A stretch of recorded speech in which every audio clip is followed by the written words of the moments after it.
Des stylos jetés à la foule comme des trophées. Ceux-là même qui viennent de signer les premiers décrets d'une très longue liste.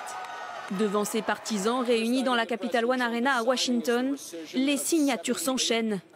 Et en 2 coups de crayon, le retrait de l'accord de Paris sur le climat est acté. Merci monsieur. Le prochain décret est le retrait de l'accord de Paris sur le climat.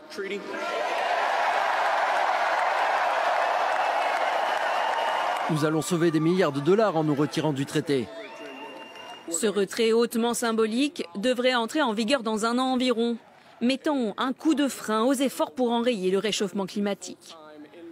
Quelques instants plus tard, de retour dans le bureau ovale, une nouvelle signature, coup de poing, celle du décret qui gracie une partie des assaillants du Capitole dans l'attaque du 6 janvier 2021. C'est pour le 6 janvier, pour les otages. Environ 1500 personnes qui seront complètement graciées. Et les signatures aux conséquences radicales se suivent sans s'arrêter. Sortie de l'OMS, l'Organisation mondiale de la santé, levée des sanctions décidées en février 2024 à l'égard de colons israéliens pour des violences à l'encontre de Palestiniens en Cisjordanie occupée, ou encore réinscription de Cuba sur la liste noire des pays soutenant le terrorisme, malgré la récente décision de Joe Biden de l'en sortir.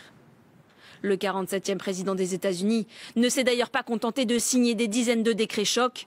Il a aussi multiplié les annonces, comme son souhait de déclarer un état d'urgence à la frontière avec le Mexique ou d'imposer des droits de douane de 25% aux produits venant des voisins canadiens et mexicains à compter du 1er février.